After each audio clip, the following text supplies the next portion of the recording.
Welcome to the Comedy Reset Spotlight.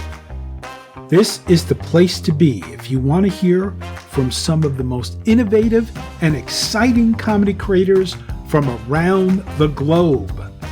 On this podcast, you'll hear from a variety of guests who are pushing the boundaries of what comedy can be. If you're looking for fresh perspectives and new ideas, this is the podcast for you. Episode 4. From Long Island, New York, comedian Michael Friedman.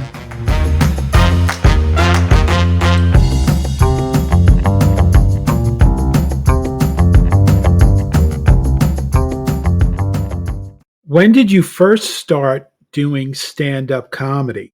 I started comedy in the late 80s. And today's starting comedy is a lot different than it was back then. What made you want to become a stand-up comedian? When I first started out in stand-up back in the late 80s, it was for I thought it'll be easy money, that I could do it, and fame. Little did I know it was a lot tougher. Today I do it just to make people laugh. I'm not looking to get rich from it. And I just look to enjoy it.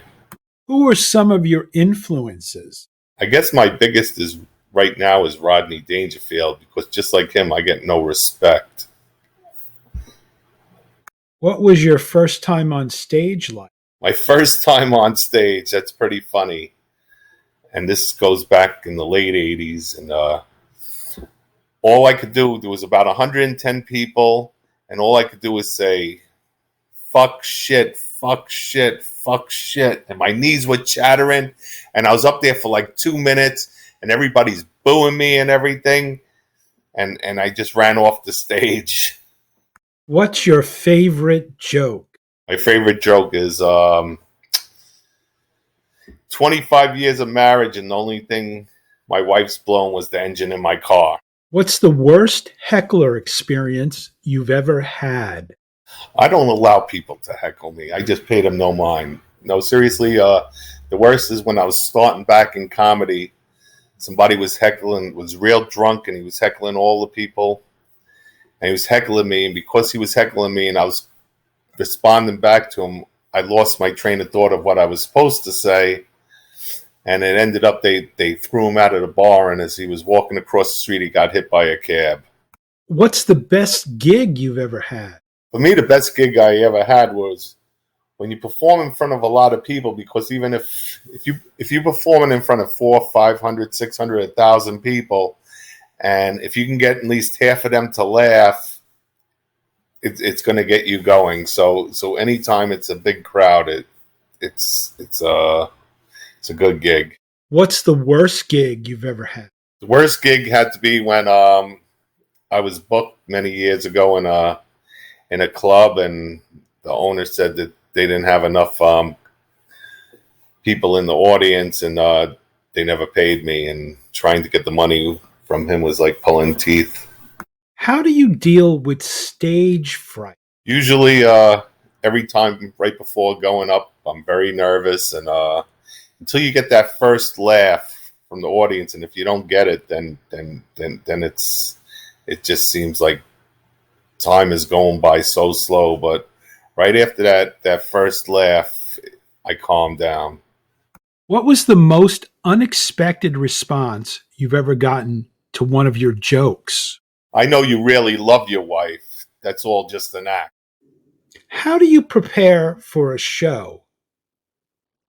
I prepare by knowing how many minutes I'm supposed to do on stage, and writing all my jokes that I want to do down in an order, and timing myself and rehearsing myself several times before I go up.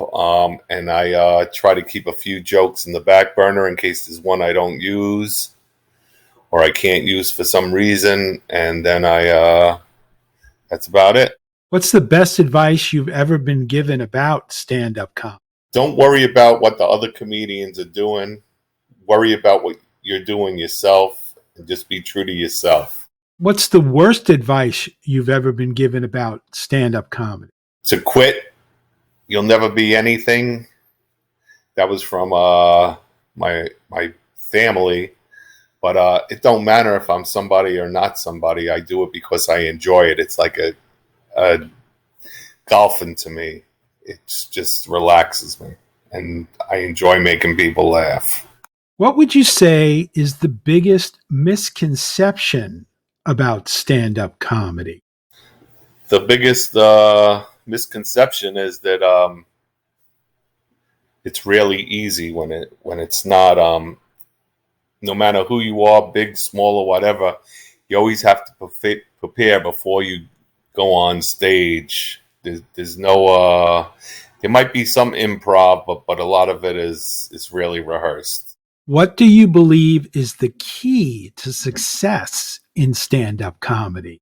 The key to success is working hard and getting on stage a lot and getting known by everybody, and also having some kind of act that's unique. I believe would definitely help you, but you definitely have to get the stage time. You have to do the time to get the reward.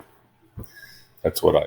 What do you think is the biggest obstacle that stand-up comedians face? Biggest obstacle, there's probably a few, but probably getting a really good act down, and bringer shows in the beginning are tough. I mean, when I started out in the 80s, there weren't bringer shows, but it seems like nowadays there are bringer shows, and how many people can you bring? What do you think sets stand-up comedy apart from other forms of comedy? It's live, and you're the only one on that stage, and you're performing for everybody. Everybody's eyes are focused on you. There's no other distractions around when you're doing stand-up comedy. Everybody's eyes are on you, and everybody's focused on you. So they're paying attention to every little move and every little sound that comes out of your mouth. What are the benefits of stand-up comedy? The benefits of stand-up comedy definitely are you learn how to talk to people, and you can talk in crowds. You could be a public speaker. If you could do stand-up, you could speak to any kind of audience. What's your process for writing jokes? My process for writing jokes is if I get a premise and I think that something's funny, I try to jot it down, but usually I can't. So you try to record yourself. You try to do whatever you can to remember it, because you'll forget it in really quick, and then you have to start building around it and see if it's worthy of keeping. You start write down keywords. You start trimming the fat so you could just get from point A to point B without all of the junk in the middle, and get a successful punchline out of it. What's the most important thing for a stand-up comedian to remember? The most important thing for a stand-up comedian to remember is to remember his set, have it well rehearsed, because if you go up there and you're drawing a blank, that time goes by very slowly. What do you think are the best techniques for dealing with hecklers? I don't know how to answer this. You have to be in the moment. Sometimes you have to give them their 2 minutes of fame. If you can't come up with something to rip them down and shut them up, you just kind of have to give them their 2 seconds of fame. But you have to put them in their seat, basically. What do you think are the biggest mistakes that stand-up comedians make? The biggest mistake is getting up on stage. No, the biggest mistake that they make is not putting the microphone stand behind them when they take the mic out. No,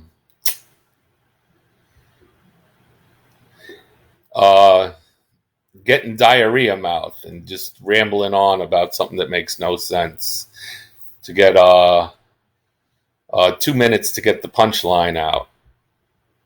What is the best way to learn stand-up comedy? The best way is to watch other comedians who are very successful and see how they deliver, see how their joke structure is, and